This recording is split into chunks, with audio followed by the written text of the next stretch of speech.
Hey everyone, and welcome to our August live event with Heather Thomas. Once again, thank you so much for being here, Heather. Thanks for having me. It's fun to be here always. Of course. All right, we're going to get started right away with a question that came in here from Patty. And she says, after pre-washing flannel, I found some had piled while other pieces were fine. Is it the quality of fabric, or maybe I put too much in together? The washer didn't seem to be overcrowded. Should it be pre-washed in hot, or is warm good enough? And thank you so much for all that you do. Warm is definitely good enough. Now, one of the things that people need to understand about flannel is that basically to make a flannel fabric, you have to damage the fibers.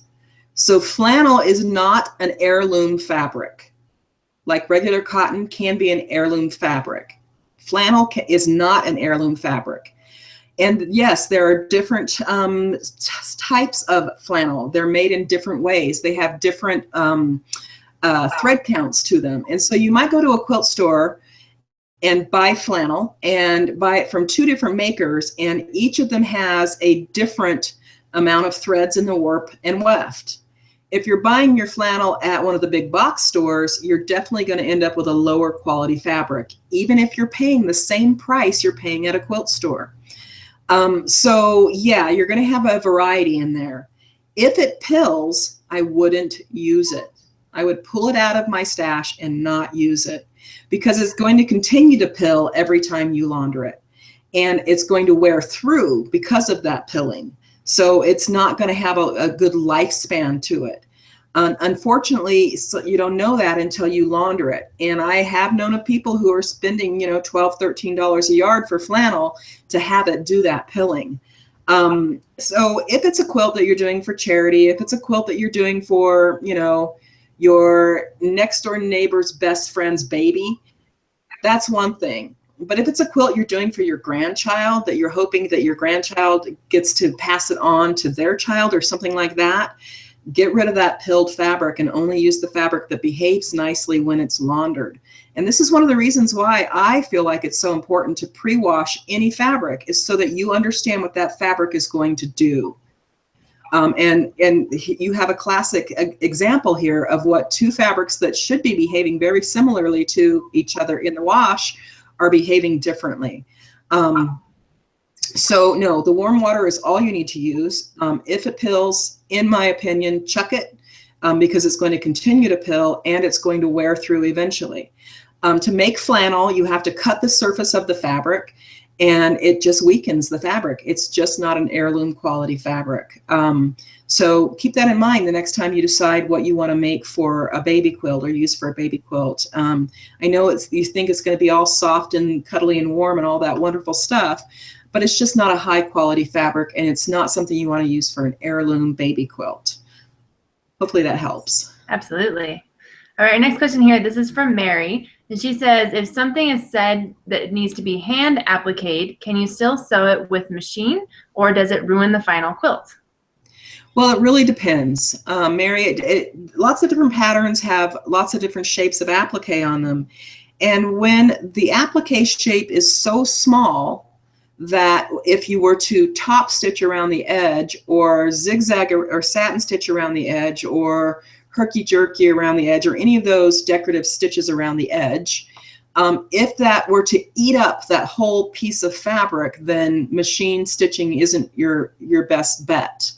But if it's a kind of a big chunky design, if it's big circles or big pieces of fruit or big flowers that have big sections, and when I say big here, I mean anything over about an inch, then you're fine to take a hand applique pattern and turn it into a machine quilting pattern. It's just those tiny little pieces that don't do well. What a lot of people don't understand is that you can do a combination of both. So let's say you have a big flower and the petals are about 2 inches long by 1 inch wide. Those you can easily machine quilt. But let's say the center is about the size of a penny, and it's a little circle that's about the size of the penny. You can hand applique that down. So you can do a combination of the two if you want to. So basically, if the stitch that you're going to use in machine applique is going to eat up the piece, it's going to cover the piece up almost entirely, that's not a good idea. Otherwise, feel free to machine applique all you want. Now remember that a lot of the ways that we machine applique can actually be done during the quilting process instead of before the quilting process. So instead of going through all of your squares or your patchwork and machine appliquing it before quilting, you can go ahead and leave it just on the surface of the quilt, whether you glue it down with a temporary basting glue, or if it gets put down with an iron-on adhesive, or if you're putting it down with a little glue stick. You can layer that quilt with batting and backing, and you can applique it at the same time that you quilt it. Some people call that applique quilting, where you're quilting and appliquing at the same time. Now, for my dollar, that's the best way to go, because you're killing two birds with one stone.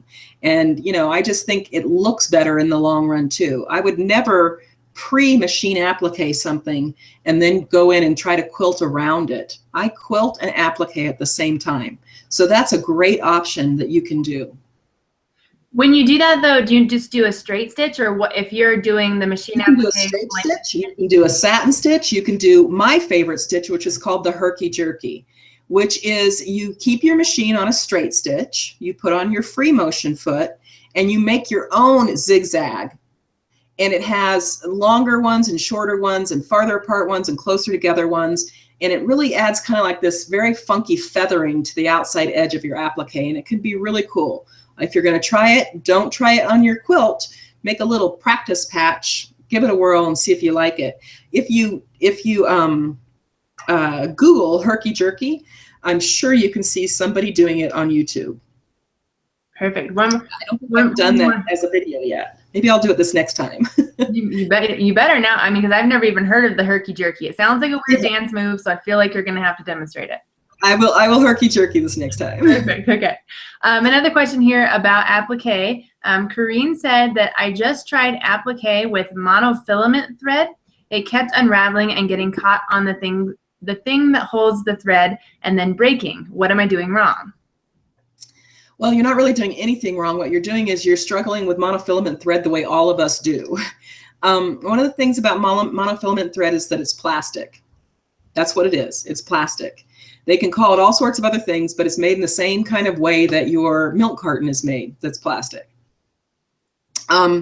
So that being said, you can buy these little things called thread socks, and they look like they're also plastic, and they have a grid to them that's usually on the diagonal, and they stretch, and you can set that over your spool and feed the thread out the top, and that'll keep it from unraveling on the spool, the thread spool. That's what that thing is called, is a thread spool.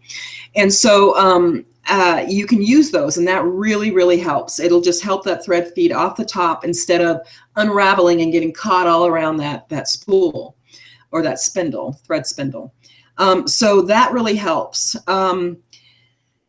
You can also change the position of that thread. So if you're feeding the thread upright, if your machine has an option to feed it sideways, it tends to unravel a little bit less if it's sideways. And so that's a possibility too, but it depends on the shape of the spool that your thread is on. If it's tall and thin and it's got a bottom on it, then you really can't feed it sideways very easily. So your best bet is one of those socks. And if you Google thread sock, all sorts of different companies sell those thread socks, and they seem kind of silly to me when I first heard about them. I'm like, who needs that? And then I saw students, constantly battling with that monofilament thread, and this is the answer, is throwing a thread sock on it. So that's what I would do. Have you ever used a thread sock for any other thread, or would you? Any thread that's tightly wound and wants to go off of the spool, you can use that thread sock on. Okay. Yeah. Okay, perfect. All right, now I knew we weren't going to be able to make it through a live event with Heather Thomas without talking about Synthropol. So our question here, this is from Doris, and she wants to know if you can use Synthropol in a high energy or energy efficient washing machine. Absolutely. Doesn't matter the washing machine. Yeah. It's, anytime you can use any liquid soap, you can use Synthropol. I haven't met the machine yet, but if there's a washing machine out there that only takes the pods, I guess you couldn't do it. But if it can take liquid soap, you can use the Synthropol. So you're good to go. Perfect. All right, this question here is from Ava, and she says she has a problem with her fabric fraying after cutting strips. Is there a solution to this, or what am I doing wrong? Well, I don't know what fabric you're buying. And there are, I'm not going to use any brand names, but there are brand names that are sold at the quilting store that are more loosely woven than other brand names. So there are certain brand names that I personally would not buy because they tend to fray. And what happens is that if you have a weave that has more threads in the warp than are in the weft, that means it's an uneven thread count. Instead of 40 and 40, it's 40 and 38 or 40 and 32 or something like that, which is one of the things that they do to make a cheaper fabric. Then it's going to fray more. Also, if you have fewer threads per inch, it's going to fray more. And one of the best ways to determine if a fabric's going to fray when you wash it is when you see the fabric that you love on the bolt, go to the cut edge and take your fingernail at the cut edge and just give it a gentle pull. If a bunch of threads come off, then it's too loosely woven for me to use. If it's hard to get a bunch of threads to come off, then it's probably going to be fine. So kind of being your own little fabric policeman, if you would, or policewoman, and kind of get a feel for different manufacturers. And once you know what one manufacturer does, you can pretty much count on them doing that with all of their fabrics, because that's the gray good that they use. And that's G-R-E-I-G-E, I believe is how you spell this gray. It's weird. That simply means the base fabric that they print their fabric on. So if there's a, I'm going to make up a name, if there's a fabric company called Henny Penny's Fabrics, and you take one of their fabrics home and it frays, chances are all their other fabrics are going to fray because they use the same gray good. So keep an eye on your selvages, because the manufacturing name is always on the selvage, so you don't have to write it down in the store or anything like that. And say to yourself, well, you know, this company's fabric tends to fray. I'm not going to buy it anymore. Doesn't mean you can't use those fabrics at home that you already have that tend to fray. Simply don't use them for tiny pieces. So if you're going to cut, 2-inch strips, great. You can handle a little bit of fray on a 2-inch strip. But if you're cutting 1-inch strips, by the time you sew both sides, if you have a lot of fray, you're going to have a difficult time sewing those things together. I would never, ever attempt to do half square triangles with any fabric that frays a lot, because once you get to that end, that pointy end, you're going to have a lot of fray. So generally speaking, 9 times out of 10, if you buy your fabric at a fabric store, it's going to be a high quality fabric. Generally speaking, 9 times out of 10, if you buy your fabric at a big box store, it is going to be a lower quality fabric. So keep that in mind. Now, what I always did, I was always a single mom. I was always a little bit on the poor side. I would rather make fewer quilts with higher quality fabric than more quilts with low quality fabric. So what I did is I simply bit the bullet and bought the higher end fabrics, the fabrics that I knew were going to last, and made fewer quilts. Because my time and energy is very important. I don't want to waste my time making a quilt with junky fabric that's going to fall apart. So, keep that in mind. If you do have a fabric that frays a lot and you want to use it, would you maybe increase your seam allowance or something just to give yourself a little wiggle room with that fabric? If you had, you could do that, but then you have to remember that fabric all the time. And when you're piecing it with another fabric, you're having to say, okay, oh, this is the one that I'm going to try to give myself 5/8 inch on, and I cut it bigger, and that's why it doesn't fit, and it's going to be kind of a pain. So I myself, who I believe I could probably piece anything, I don't even want to do that. So I definitely wouldn't recommend it for somebody who isn't an expert quilter. So. Gotcha. All right. Our next question here, this is from Shelly, and she wants to know, what is your opinion of die cut machines for quilting, such as AccuQuilt or Sizzix? Well, one of the things that you have to understand about me is that I like to make one-of-a-kind quilts. So very rarely am I going to want to use a mass-produced shape. And that is what you're going to get when you use die cut machines, is you're going to get mass-produced shapes. So it's the same heart shape that everybody else is going to use. It's the same flower shape that everybody else is going to use. And in my opinion, and this is merely my opinion, those shapes are very, very mechanized looking. They lose the uniqueness that happens from a hand-drawn shape or a shape that varies from block to block. I would rather have 20 flowers, applique flowers on a quilt that are all slightly different from each other than 20 flowers on a quilt that are exactly the same. It makes it more interesting in the first way than it does in the second way, in my opinion. So if you're buying it because you do a lot of strip cutting and you want it for a lot of the strip stuff, I think that's fabulous. If you're going to be doing it and investing in all the different shapes and using those shapes, and you make tons of, let's say you make lots of baby quilts for charity, great. But if you're designing your own quilts and doing your own unique work, then I don't think it's necessarily the best bang for your buck. They're very expensive, and every little die costs another $20, $25, $30, $35. So if you can afford that, and those are the types of quilts you want to make, then I think that they definitely have a use in quilting. But it just depends on your style. So for my style, no. For your style, maybe. Fabulous. Absolutely.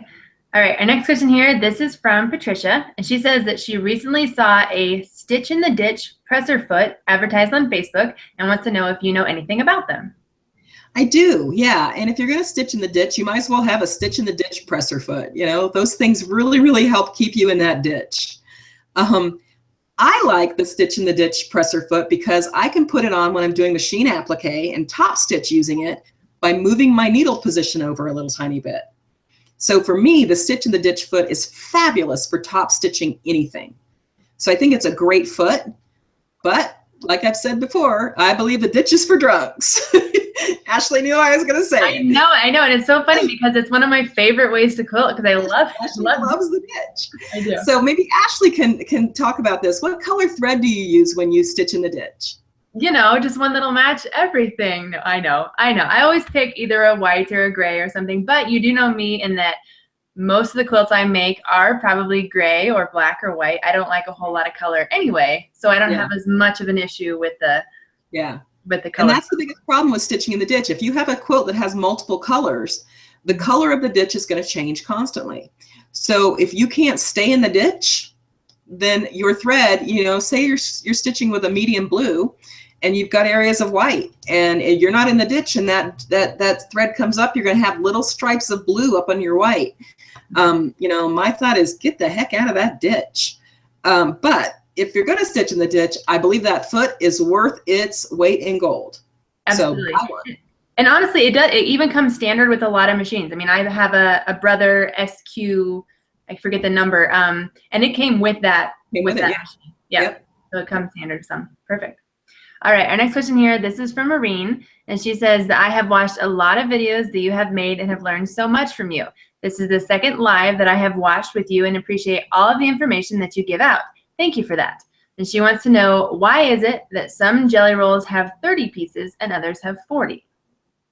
I have no idea. I have to be honest with you, I've never bought a jelly roll in my whole life.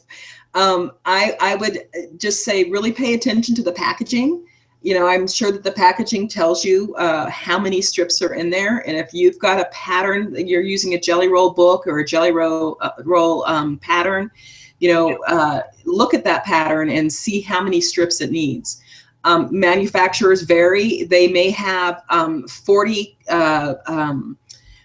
colors of a line that they want to put one of everyone in, or they may have 30 colors in a line that they want to put one of everyone in. So I think that that's probably pretty common that they're going to change along the line. I don't know that there's a particular reason, but I am sure that there's going to be variances, and that's just, the way it is. Yeah, but I would just pay attention to the packaging, because the packaging should say how many fabrics there are. Absolutely, and I've never seen one that has 30. I've seen usually 40 and 42 is usually interesting. But I would assume even a one with 30, you'd be able to tell that it's a smaller. Can anybody guess why I don't buy jelly rolls? Because you like to cut your own, you like to rip your own strips. Well, no, mostly because I couldn't pre-wash them.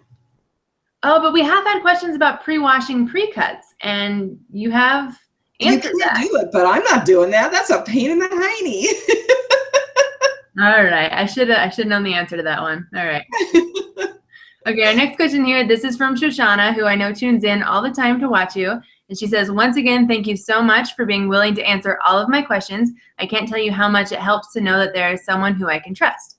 She says she's making a quilt with quite a bit of fine applique. Some of the pieces are not even 1/16 of an inch wide. I'm using fusible applique and intend the quilt to be used, not used as a wall quilt. How is the best way for me to sew down those pieces? Should I use a zigzag stitch or a blanket stitch, or what would you recommend? Oh, on a 1/16 of an inch wide piece on machine applique? Whew, that's a tough one. I guess, Shoshana, my first question is what does the designer of the pattern say, or is this your own pattern? So I'm going to kind of go back and address this in a couple of ways. If the pattern was designed by a designer for machine quilting, she should have some sort of information in there as to how she did it. Okay, number one. If the designer made the piece as a wall piece and you are changing it into being a used piece, then yes, you're going to have to come up with your own ways of doing this. A 1/16 of an inch, what I would do is I would ask myself, does this piece need to be that small? Can it be bigger? And if I make it bigger, is it going to ruin the effect?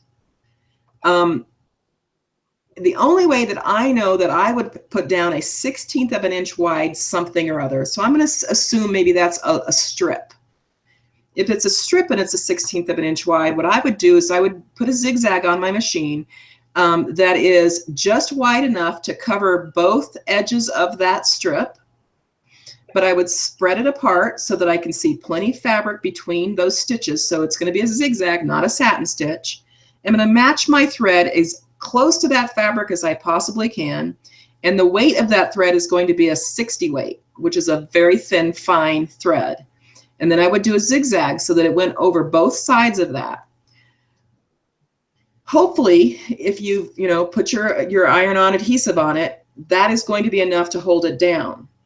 Unfortunately, and this is a big unfortunately, little tiny pieces of applique, when they're machine quilted, or machine appliqued, often are going to come up. They're going to come loose during laundering. And so I'd really like to have more information about this question. So what I'm going to ask, Shoshana, is that you write a question into me. You can write into us and give me a little bit more information about the design and the pattern, and then I can address it to you directly based on that. But for everybody else out there, if you're dealing with little tiny pieces of applique and you're taking a pattern that was meant for hand applique and turning it into machine applique, my first suggestion would be to expand the size of those things so that if you are to do a blanket stitch around them or a top stitch around them or a satin stitch around them, that there's enough fabric left to see. And know that you can do that. Know that you can use your common sense. You can say to yourself, gosh, if I make it that thin and I stitch around it, I'm not going to see any fabric. So I'm going to make it a little bit wider and see what happens. You can always make a little practice piece. Take a piece of fabric, put that wider piece on there, stitch those edges the way you think you're going to stitch the bulk of your piece, and go, okay, that looks fine. That looks okay as a stem still. It's not too wide. It's not too clunky. It's not too beefy. Or you can look at it and go, oh no, that doesn't work at all. It's really clunky. It's really beefy. I don't like that at all. And then I'll go back to saying what I said to one of the questions earlier. It may be wise to hand applique some of those tiny little pieces where you machine applique the larger ones. I've got some quilts where I've done a combination of hand and machine applique. They look fabulous. The pieces are lasting and staying. Applique was my specialty for many, many years, but I hand appliqued almost everything. And then I decided, well, I really like applique, but I don't have the time and the energy, and it hurts my hand. So then I moved to machine applique, and I had to make some adjustments in the way I appliqued. I had to go away from some of those fine, tiny little pieces and use larger pieces. Excuse me. And that's probably the difference between the way designers design quilts, if it's designed for machine applique, the pieces are generally bigger. If it's designed for hand applique, we can get by with those little tiny things. I mean, I have a quilt that I made that for the turn of the century that has 2,000 pieces in it. And more than half of those pieces are applique pieces. And one of the rows in that quilt has little tiny grapes all over it. And some of those grapes are the size of a pea. And there's no way that I would ever dream of machine appliquing that. And so if I had designed that as a machine applique quilt, I would have made my grapes no smaller than about the size of an elongated quarter, so that, you know, you could stitch around those with a machine. So you might have to do some, you know, changing of sizes to make that machine stitch work for that applique. Do you find in general that if you're hand appliquing, it's a turned edge, and machine, it's a raw edge, or can you have a turned edge on machine and it would be a little bit stiffer? You can definitely have a turned edge on machine, absolutely. And that's when you usually do top stitching. So I know a lot of people who will, I starch and press applique for hand applique, and I starch and press applique for about half the machine applique that I do. If I know it's going on the wall and I don't want to turn the edges, then I'll find some other way. I'll do the herky-jerky usually to finish those edges. But the thing about hand applique, and there's lots of different ways of doing hand applique, is that it's got a bad name. People think it's really persnickety. And there are a lot of teachers who teach it as though it is persnickety. So when I teach hand applique, when I used to teach hand applique, I always did the starch and press method for turning the edges, and my applique stitch, because I have at least 1/4 of an inch of seam allowance, my stitch does not have to be as tiny as some people's stitches. Some people's stitches are right on top of each other because they're doing needle turn and they have scant 1/8-inch seam allowances, and that doesn't work for me. Because in my life, if that puppy can't go in the wash machine, it doesn't need to live in my house. So I found ways of making that applique faster, very, very sturdy, machine launderable, and so, you know, you kind of go with what you know is going to work. So larger, chunkier pieces for this type of applique that I do. Absolutely. And if you want to see the hand applique stitch that Heather is referring to, she did recently just shoot a video, and it should be posting in the next couple weeks, of that hand applique stitch. And also, you say it's the stitch you use when attaching your bindings as well, right? Exactly. Same exact stitch that I use. Yep. Yep, absolutely. All right, next question here. This is from Jan, and she says, other than measure twice, cut once, what's a super terrific tip that you really would have been nice for you to know as you began as a novice quilter? Well, I read this one earlier, and I thought about it all day today at work. I thought, what am I going to tell Jan? Because I really liked this question, so I'm thankful that you asked it. I think it's a great question. And I immediately, when I read it, I immediately came up with an answer, and I thought all day long, can I come up with a better answer? And the answer was no, I couldn't. I'm going to go with my very first answer. Quit taking it all so seriously. That is my thing.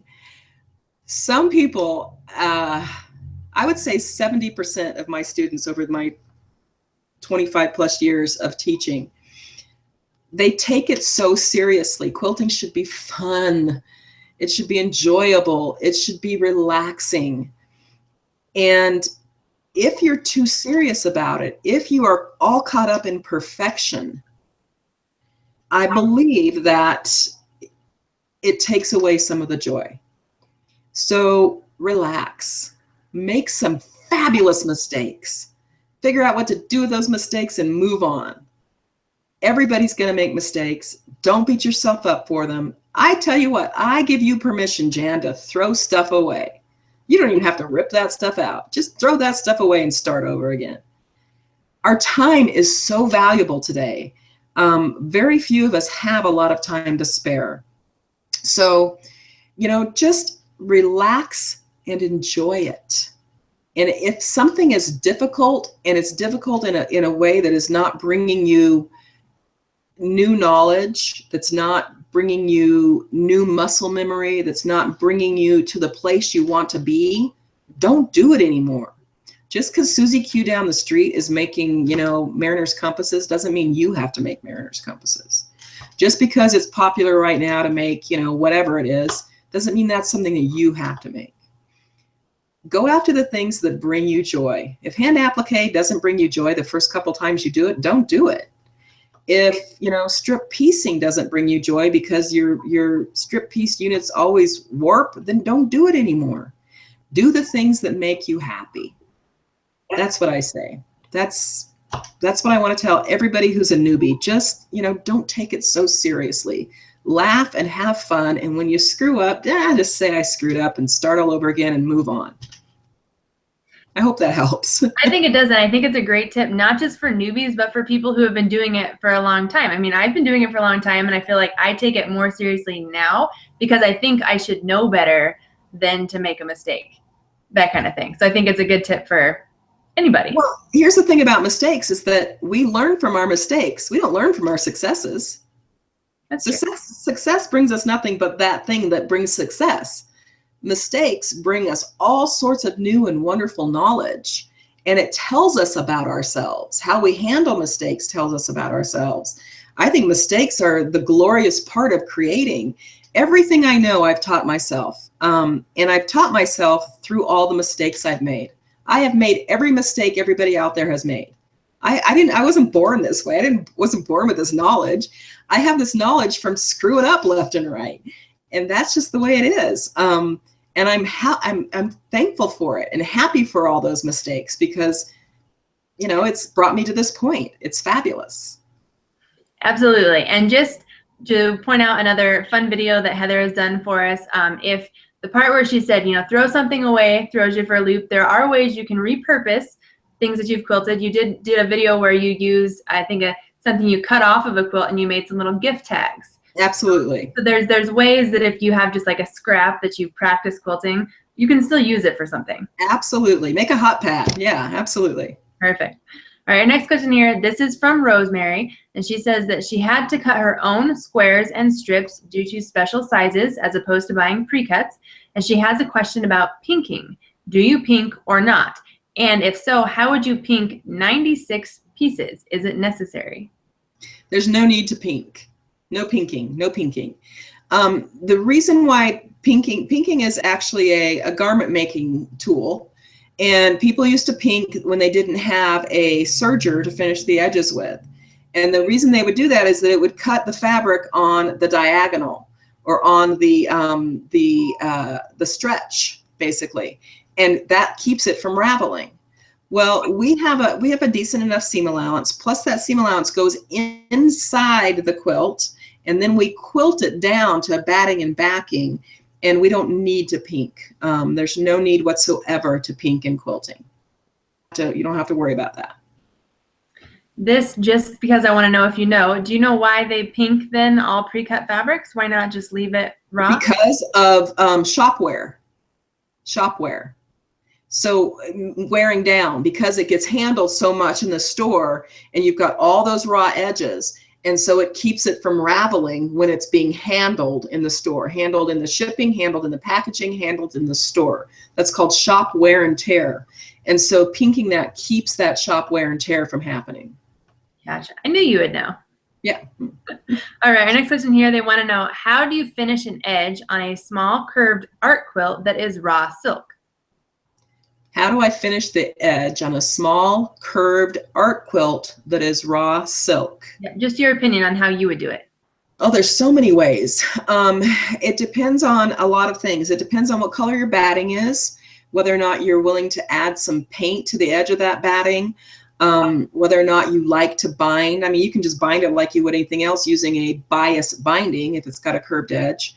I'm not much into binding these days, so I tend to do other stuff. You could satin stitch it, and if you satin stitch it, I would definitely put a piece of rat tail along that edge, and we have a video of me doing that. There's a great class that I've done that's called Edges and Finishes that is just coming out, I believe, and it's got that technique in it. I'm doing it on a straight side of a quilt, but it can be done on a curved quilt really beautifully. If you've used, so like for me, I paint my batting all the time, or I use black batting a lot. If I know that the edge of my quilt is going to be raw, and then I just top stitch that last little bit there so that batting is hanging out, and I love the way that looks because it's all textural and funky. But if you used white batting and you would like to leave that edge raw, you can actually take a fabric paint after you've top stitched along that edge and just fabric paint that edge. And that works too. You can take a fiber, and instead of satin stitching the edge, you can simply zigzag around the edge and then take a fiber, a thick, heavy fiber, and twist it, or twists of fabric, long strips of fabric that you've ripped, and you can couch that along the edge. And that works really nicely too. There's just so many ways that you can finish the edge of a quilt. So if you're looking for ways to do that, my Edges and Finishes class, it's one of the most fun classes I've ever taught. And there's just tons of different ways to finish your edge. Absolutely. And just have to ask this because we were going through questions earlier this afternoon, and someone actually asked this question about your video where you did do twists of strips of fabric, and they want to know if you used a specific foot to stitch that down, or if you could just use your regular presser foot. I just use a zigzag foot if I'm doing a guided, so if my dogs are, if I'm not free motioning, but often I'll just leave my free motion foot on because I'm too lazy to change my foot. And I just, put the zigzag on. And so because I have an open-toed free motion foot, and I can zigzag a narrow zigzag with that. So yeah, there are some couching feet, but generally speaking, the couching feet are for round fibers. And when you're twisting that fabric, even though it might look round, it's not as round as you think. So I think just using your zigzag foot is your best bet. Perfect. All right, our next question here, this is from Cheryl, and she says, I have a few wool blankets. I was wondering if I could use them in the middle of a quilt. What about washing? So my grandmother, Opal, the woman who taught me how to quilt, who made nothing but ugly, ugly, ugly rag quilts, fabulously warm, made with double knit and polyester and wool and everything else under the sun, almost always used an army blanket inside for the batting. Those quilts were so heavy. You could barely even move underneath them. They were so heavy. The problem with using a wool blanket is that it's pretty darn heavy, and it's going to become very dense when you're quilting it. I myself wouldn't do it. However, all of us has our own budget for the things that we do. And if your budget keeps you from buying a batting and you have these wool blankets on hand, then I'd say, yeah, go ahead and use them. I would quilt about every 1.5 to 2 inches. Now that's farther apart than I like to quilt my quilts. I like to quilt my quilts that I'm going to be using on my bed or using on my couch or using in my car every 1/2 inch to 1 inch. But with a wool blanket inside, it's probably not going to work very well. It's going to become a little bit stiff and a little bit dense, because that's the thing about those wool blankets, especially if it's an army blanket. If the wool blanket is well used, it's an older blanket and it's nice and soft and drapey, then you could quilt it a little bit closer together. Make sure that that wool is spotlessly clean, however, because here's the problem with wool. Moths like wool, not because of the taste of the wool. It's not the wool they're eating. It's the dirt that gets embedded in the wool that they go after. The little bits of skin that is fluffed off when we've used it, all those things. So make sure that it's very clean before you embed it between the top and the bottom of that quilt, so that you don't attract moths. Absolutely. All right, our next question here. What do you do when you're quilting and your thread breaks, but you still have a long way to go? Well, I do the same thing that I would do like when my bobbin runs out or when I've finished a spool of thread. This is going to happen all the time. Your threads are going to break. This is a fact of life with machine quilting. Your bobbin's going to run out. Fact of life. You're going to run out of a spool of thread. Fact of life. So what you're going to do is you're going to go back to the area where the thread broke and clip the top thread. If you've got a little string hanging or whatever, flush with the surface. And then you're going to rethread your needle and all that. And you're going to start stitching about 4 stitches before the end of the break. So wherever the break is, back up about 3, 4, 5 stitches. Put your needle down right down that line. Draw your bobbin thread up like you would anytime you start quilting. Hold those 2 top threads so that you get a nice tight knot.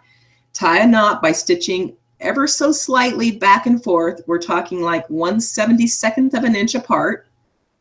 And then start stitching again and keep those first 4 or 5 stitches, but go very slow so that they're right on top of those last 4 or 5 stitches before the thread break. And then just keep stitching. That's how we stitch anytime we run out of thread, you know, regardless of why we run out of thread. So that's how we want to start over again when our thread is no longer there. Absolutely. All right, our next question here, what is truly the easiest way to bind a quilt? Using strips or a pre-folded binding? Using the strips that you make yourself. The easiest way to bind a quilt is using a double French binding. A double French binding. That is that binding that is cut anywhere. I know some people like to cut it 2.5 inches. Most people cut it 2 inches. Mine is 1 7/8 of an inch because I like mine really tight and small. So you cut those strips 2 inches. You sew them together at an angle so that they have a diagonal seam, and that reduces the bulk where they're sewn together. You get it long enough to go all the way around your quilt, and then you fold that binding in half the whole length so it's wrong sides together. And then you put that raw edge of that doubled fabric against the raw edge of your quilt on the top of your quilt. Stitch it down 1/4 of an inch away. Flip that binding over, hand stitch it on the back. Now, a lot of people machine stitch their quilts, their bindings, both when they sew it on and when they sew the other side on. If you're going to do that, then you want to do it the opposite way. You want to sew it on the back of your quilt, flip it over to the front, and then top stitch it down by machine. This is the best, and in my opinion, the easiest binding to put on. Gotcha. And I'm pretty sure we have videos of you showing how to put a binding on. Videos of me doing it and videos of other people doing it too. Yeah. Absolutely.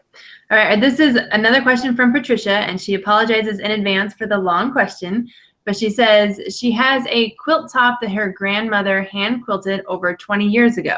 No one will professionally quilt it due to fear of pulling out the seams. There are imperfections throughout. Her thought is to use an iron-on, lightweight interfacing to stabilize and keep the seams in place. She would then add a thin batting or flannel for the middle and backing to complete. I also thought about putting the quilt in hoop to hand quilt. The top is made from leftover fabric and store-bought clothing. Would those options work for her? I think that putting on an iron-on interfacing on the back side of that quilt top is a brilliant idea.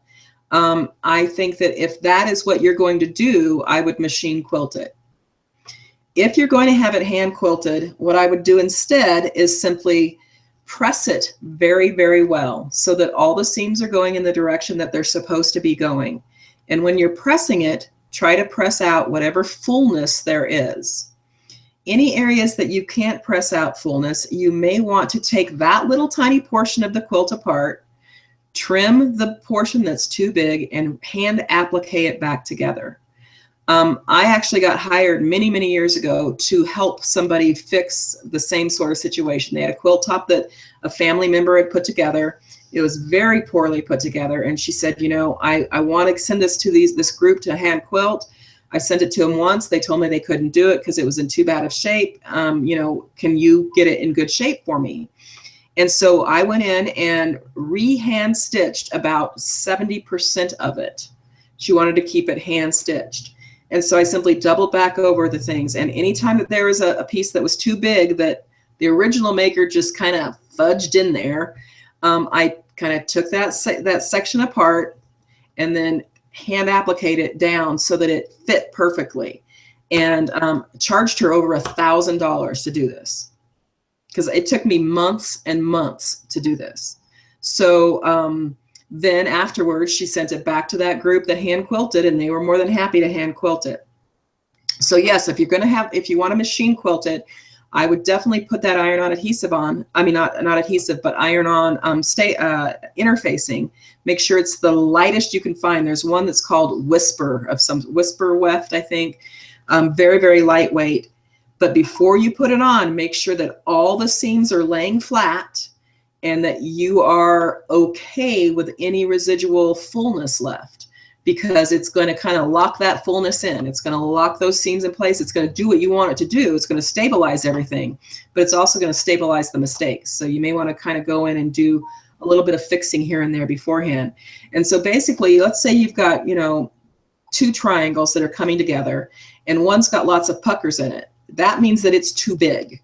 And so if you gently take apart that seam and push that triangle out so that there's no puckers left, and then lay that seam back down and hand applique it down, then you're not going to have those puckers. And that's why, you know, I charged that lady $1,000 because I was doing that left and right. And so it's a labor of love. But it sounds to me like you have some emotional attachment to this piece, and it's worth it to you. So you might want to take the time to do that. If there's only a couple little areas that are just slightly full here and there, then don't worry about it. Iron it, steam it really well, get those seams nice and flat, put that stabilizer on it, and get it to somebody who is what I would call a very highly ethical machine quilter. A lot of machine quilters out there only want to machine quilt what's easy, and that's great. That's their thing, and they're probably cheap. And that's good because there's lots of people who want cheap and easy quilting. There are other quilters who love the challenge of something like that. So you might want to talk to a couple of different quilters. You might also want to talk to a couple of different quilters and get their idea of how they would like you to handle it. They might have some other ideas too. There's, you know, anytime you have this type of a challenge, the more ideas you can get about how to receive that challenge, the better. But I think you're moving in the right direction.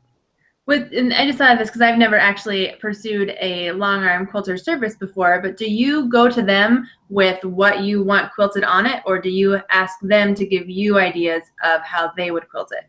Yes. So there are some quilters, some piecers who only use long arm quilters, and they like to go to their long arm quilter and say, here, quilt this however you think it's best. They don't want to think about the quilting.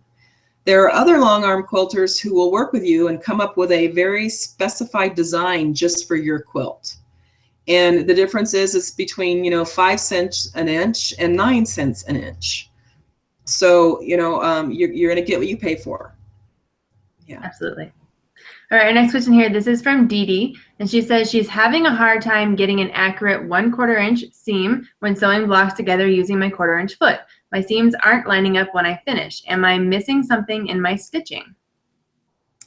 Well, there's all sorts of things. So my first question for you would be, does your sewing machine have a knob on the far left side that allows you to change your presser foot pressure? So your presser foot pressure, that's how much pressure is on the fabric when the foot is in the down position. Sometimes a machine's tolerances are a little bit screwy, and there is a little too much pressure, and it pushes the fabric around a little bit while you're stitching and manipulates that stitch, and you don't get a perfect 1/4 inch seam. Other times there isn't enough pressure and things are too loosey-goosey under there and they're moving around all the time, so you don't get a perfect 1/4 inch seam. So that would be a machine issue that you could look at. Another thing could be that you're stitching too fast for your skill set.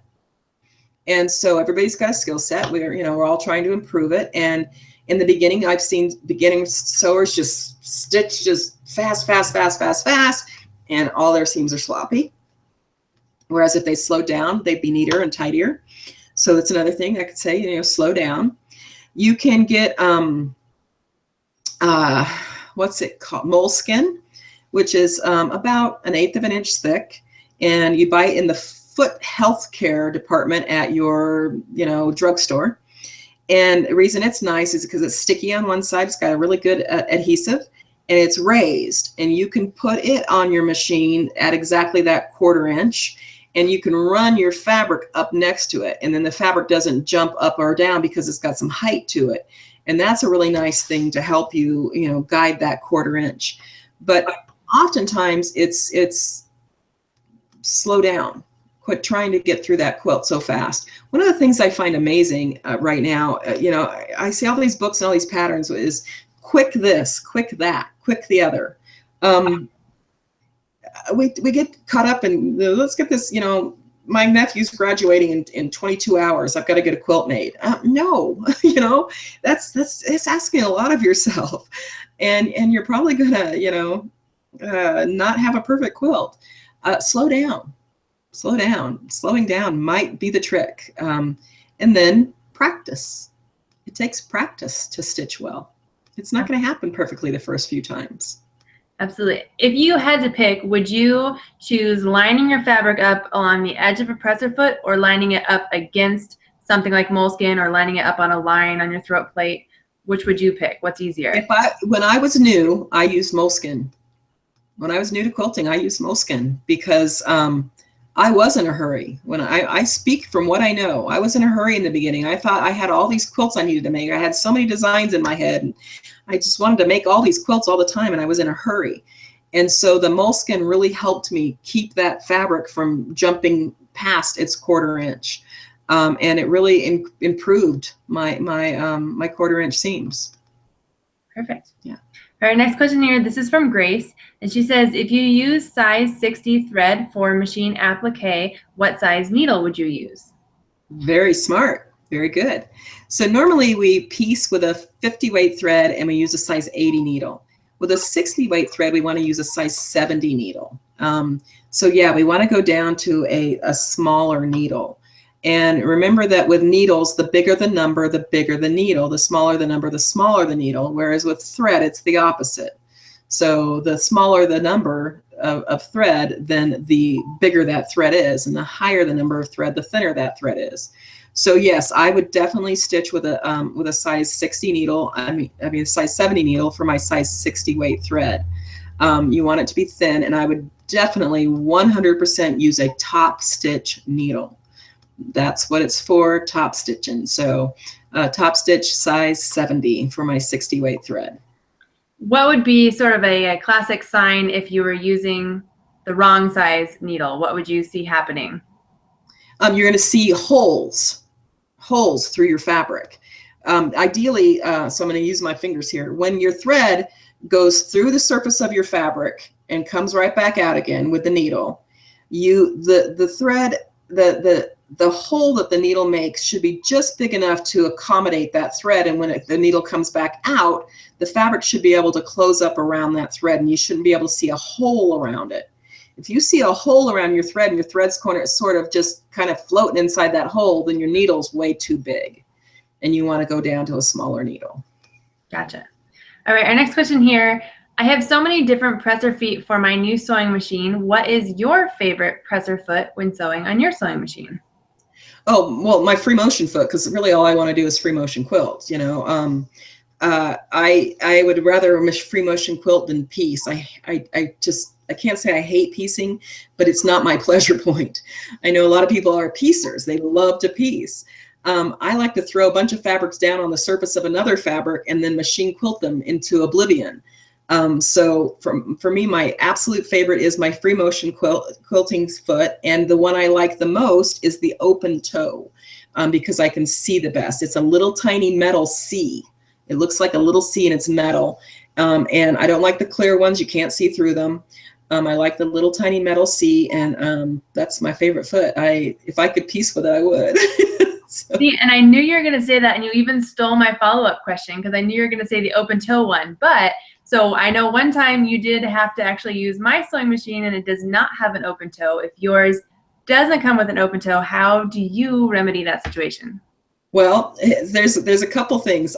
So one of the things I used to do when I was teaching machine quilting all the time was to modify people's feet for them.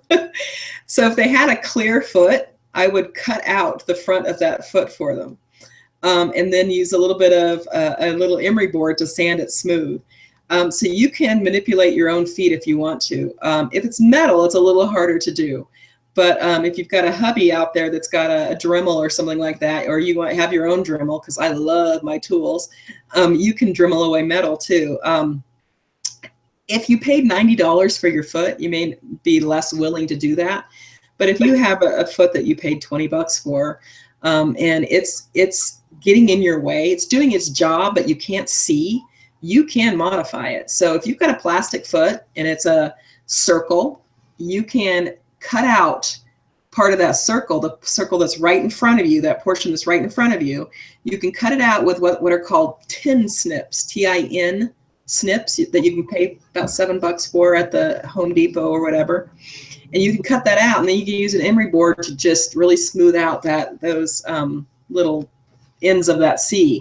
And then you can see really well when you're machine quilting, and it's just absolute joy to be able to see where you're going. So yeah, I have modified many a foot in many a class, because people are like, I can't see. So absolutely. And I know you have done videos too where you've talked about if you are quilting on something that maybe has some raised areas that might get caught on that open right. sew. Then I'll throw, so that if I'm quilting on Angelina fibers or a bunch of, you know, loose pieces that I'm trying to stitch down, or netting or something like that, anything that my open foot could get caught on, then I'll put my closed foot on, and I'll just brave my way through not being able to see as fabulously. I still feel like somehow you quilting blind would still like look better than what I could quilt. You know, I can actually look straight ahead and quilt a flower, but I can't draw that flower. But you have mentioned this before too about teaching. It's your whole body needs to move. It's muscle memory. Yes. It's muscle memory. Mm-hmm. Yeah. Absolutely. All right. I know you've answered this one before, but it is kind of a fun one. I'm new to quilting, but a longtime sewer. What would you suggest for a first quilt for me to make? I think for first quilts, even if you're a longtime sewer, is keeping it simple. So something that uses the same shape over and over again, squares over and over again, even diamonds over and over again, because it's the same thing and they're all sewn together in a long thing. As something that is relatively simple. So a 9-patch with plain blocks in between, or a rail fence, which is strips that are cut after you've sewn them together. You cut them down to blocks and you turn them every which way so that you've got this nice movement. Something that is a little bit on the repetitive side as you practice piecing the blocks, and then, you know, cutting down segments if you have to, and then sewing those blocks into rows and sewing those rows into the completed top. Keep it simple. KISS. Keep it simple, silly, stupid, whatever. I think it's supposed to be stupid, but let's say silly. Yeah, keep it very simple your first couple times out, and then start to add little bits of complexity. So, you know, maybe then you'll throw in a basic star, like a friendship star, a really simple star. And then maybe you'll move to a more complex star, like an Ohio star. And then you'll say, I've had enough of the stars. I'm going to tackle a mariner's compass. And while you do that, teach yourself the paper piece, because nobody wants to do a mariner's compass unless they paper piece it. So keep it simple in the beginning. So then would you recommend starting with someone else's pattern versus coming up with your own? I definitely think that you need to learn the rules before you start to manipulate the rules and break the rules. And generally, those of us who want to design our own stuff are wanting to do it because we want to manipulate those rules. So my very first quilt ever was from a book called Quilts, Quilts, Quilts. I believe it came out in like 1979 or 1980. And I went to my grandmother Opal and said, I want to make this quilt. And so she said, this is how we're going to do it. We didn't even bother to look at the instructions in it because she didn't understand those instructions, because they said to rotary cut this, that, or the other, which I didn't have, and she didn't know what the heck they were talking about. And so we made that quilt, but with our own instructions. It was quite interesting to do it that way, but I would just keep it simple in the beginning and then add little bits of complexity as you go. And maybe by your 5th or 6th quilt, you can start manipulating a pattern and making it your own. And that's where I think you should start when you start doing your own work is, you know, take a pattern that you like, manipulate it, make it your own, and then maybe the next pattern you only do one portion of it, and everything else is something that you've come up with that you've added to it. And that's a great way to build to designing and making your own quilts. But you have to have some knowledge first. Absolutely. Now, this is the same grandma. Is this the same one where she didn't actually teach you like the pattern? She just gave you? That's that grandma who said, there's the patterns, and what they were blocks. And I was like, what am I supposed to do with these? And she says, measure them, write that stuff down, make some templates, cut it out, put it back together. You can see how it goes. That's how I learned to quilt. Absolutely. So like you said, you learned from taking it apart, putting it back together, and that's how you learned to quilt. Exactly. Yeah. Well, thank you again so much for being here to answer all of our questions, and we hope you do join us again next month to answer even more. Thanks for having me. It's been great fun. Absolutely. And in the meantime, Shoshana and anyone else who has other questions that maybe didn't get answered or you think of later, go ahead and send those in to us and we'll answer them throughout the time until next month. All right. Thanks. We'll see you later. Bye.